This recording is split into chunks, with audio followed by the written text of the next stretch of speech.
শান্তি শৃঙ্খলার প্রশ্নে এত বছর রাজনীতি করতেছি, 1982 সালে ফেনী কলেজে ভর্তি হয়ে এই পর্যন্ত এতদিন রাজনীতি মাঠে টিকে আছি, যে ফেনীতে আমাদের কোনো খারাপ দৃষ্টান্ত নেই ইনশাআল্লাহ। আর এখানে গত 12 তারিখের নির্বাচনটা কথা বলি, ধর্মপুর ইউনিয়নে রহিম ভাইয়ের উপর হামলা হয়েছে। একদম শুনেন, আমি অত্যন্ত মর্মাহত হয়েছি, কিন্তু আমি তাকে ফোনটা করব, ব্যাক করব, তুমিও নির্বাচনে ব্যস্ত, আমিও ব্যস্ত। পরে আমি ওনাকে ফোন করে সেখানে দুঃখজনক ব্যাপার ওনার থেকে জানতে চাইলাম কি হয়েছে, এটা জেনেছি। ফুলগাজীতে যে ঘটনাটা ঘটেছে, আমি ফুলগাজী থানা বিএনপির আহ্বায়ককে ফোন করলাম, এখানে জামাতের সাথে কি সবাই দেখো, আমরা বসেছি, আমার মনটা এত বড় হয়ে গেছে। হ্যাঁ, ওখানে জামাত ইসলাম নেতারা ছিল উপস্থিত, তারা শেষ করে আমাকে ফোন দিয়েছে যে হ্যাঁ, এটা শেষ হয়েছে। দ্বিতীয় কথা হলো, জায়গাস্কর ইউনিয়নে যে ঘটনা ঘটেছে, এখানে আমি বলার কিছু দরকার নেই। ওখানকার এমপি আব্দুল আওয়াল মিন্টু সাহেব, আপনারা পত্রিকাতে দেখেছেন, বলেছেন যে কঠোর ব্যবস্থা নেওয়া হবে। ফেনী 2-এর এমপি উদাহরণ বলছে ইনশাল্লাহ আগামী দিনে আমরা যারা রাজপথে থাকবো, একবারে আমরা যে ক্ষমতার কেন্দ্রবিন্দুতে, এটা ক্ষমতা পরিচালনা করবেন যারা জনগণের প্রতিনিধি, তারাই। যেমন ভালো একটা দৃষ্টান্ত, তারেক রহমান সাহেব ডাক্তার শফিকুর রহমানের সাহেবের বাসায় গিয়েছেন, বলেন আমাদের মধ্যে কিছু দূরত্ব কমেছে না? নাহিদ ইসলাম সাহেবের বাসায় গেছেন, কমেছে না? আজকে জামাত ইসলামী তারেক রহমান সাহেবকে ইফতারের দাওয়াত দিয়েছেন, এটার নাম হলো সৌজন্যতা, ভদ্রতা। 1996 সালে জাতীয় সংসদ নির্বাচনে শস্যদী ইউনিয়নে ফেরদৌস আহমেদ কুরেশির সাথে আমি একটা জনসভায় গেলাম, সেখানে পত্রিকা পড়তেছি, দেখলাম যে শেখ হাসিনা একটা হিজাব দিছে, আর এখানে হাতের মধ্যে একটা তসবিহ শাহজালালের মাজারে গিয়েছে। তখন আমি ওই পত্রিকাতে বললাম, ভাই যদি এই লোক প্রধানমন্ত্রী হইতে পারে, নিশ্চয়ই জিন্সের প্যান্ট কিনবে, এসে তো আর হেজাব কোনোদিন দেখিনি, ওর হাতে তো কোনোদিন তসবিহ দেখিনি। আজকে ভোটের জন্য উনি গেছে, নির্বাচন পরবর্তীতে হয়েছে না? দাঁড়িয়ে রাখলে কি সে কি জামাত, সে কি রাজাকার? দাঁড়িয়ে কি আওয়ামী লীগের লোকেরা রাখে না? কত লোককে অপমান করেছে। জিয়াউর রহমান নাকি রাজাকার, মেজর কবির রাজাকার, আসলে দূরে থাকা। দেশ শুধু আপনি আর আপনার বাবার সাথে লুটিয়েছে, আপনি আর আপনার বাবার সাথে লুটিয়েছে, আর কেউ করে নেই।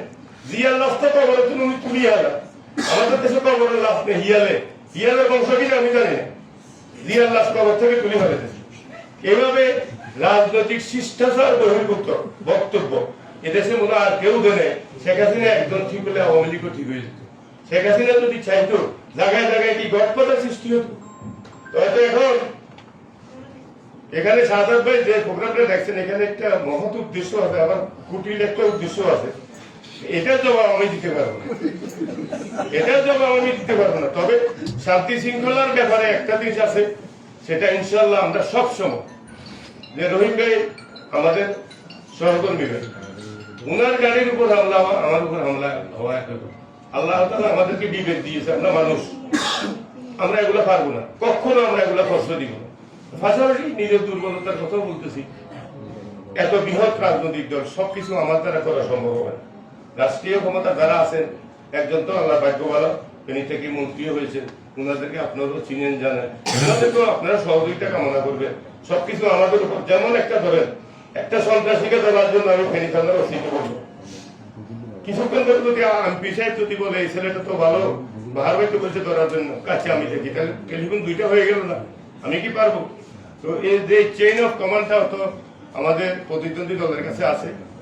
যেমন হান্নান ভাই তো আমাকে না বললেও পারতো, হান্নান ভাই সিনিয়র মুরব্বী, আমাকে বললো হান্নান ভাই পাহাড় একটু রহিমের উপর এটা হয়েছে, মহামায়া নিয়ে একটা ঘটনা ঘটেছে, জালেস্করের ঘটনা বলতে এগুলো বলেছে। আমি বললাম যে আপনি এমপি সাহেবদের বলছে, ওনারা বলছে। যাই হোক, ভবিষ্যতের জন্য আমরা এই দুই দল, যেখানে যেমন মজিবুর রহমান মঞ্জু ভাই, যেহেতু ওই দিন একটা পরিচয় পেলাম এক জামাত নেতার কাছে, আমি তো শুনি আশ্চর্য হয়ে গেলাম, উনি ইসলামী ছাত্র শিবিরের সাবেক সভাপতি, এখন একটা দলের প্রধান। উনি আমাদের বললো যে মঞ্জু ভাইয়ের বাবা নাকি মুক্তিযোদ্ধা, আমি প্রথম শুনলাম, জামাত নেতা। উনারা কি মুক্তিযোদ্ধাদেরকে সহ্য করতো, আমাদের প্রতিপক্ষ রাজনীতি সহ্য করতো? এটা ওনার জন্য, ওনার রাজনীতির জন্য বিরাট অ্যাডভান্টেজ না, ওনার বাবা একজন মুক্তিযোদ্ধা, ওরা কি এটা মানে? তাহলে যদি বলি জনাঘাদের বাবা তো মুসলিম লীগ করতো, হাসতেছেন কেন? আমি কথা মিথ্যা বলতেছি? কি যুদ্ধের দা করতো না? তো ওনারা যেভাবে তাকায় একে অপরের দিকে, আমরা ছিলাম একসময় 4 দলীয় জোট, এই 4 দলীয় জোট ঐক্যবদ্ধভাবে সংগ্রাম করি খুনি হাসিনা আওয়ামী লীগকে হটিয়েছি। এখন অত জোট থেকে বেরিয়ে আলাদা ভোট করতেছি এই তো আমরা যেন ফেনীর রাজপথে বাংলাদেশের কথা বলে না, আমরা কাঁধে কাঁধ মিলিয়ে সকল রাজনৈতিক সামাজিক সাংস্কৃতিক অনুষ্ঠানে সবাই যেন একসাথে কাজ করতে পারি, এটাই আমি প্রত্যাশা করি। আমরা যদি বলি কালকে দিনের মধ্যে আমরা আমেরিকার মতো হব, আমেরিকাতে যিনি হেরে যায় উনি নাকি প্রথম বিজিত প্রার্থীকে ফোন করে অভিনন্দন জানায়। যেমন হিলারি তো হয়ে গেছিল, কিন্তু হেরে যাওয়ার পরে প্রথম ফোন করেছে ওবামাকে কে হিলারি। এটা যদি বাংলাদেশ থেকে আশা করেন এটা মনে হয় না। যাই হোক, কথাবার্তা যদি কোনো ভুল হয়ে থাকে, কারো মনোবাসন দিয়ে থাকি, সবার সঙ্গে ক্ষমা করতে আসে।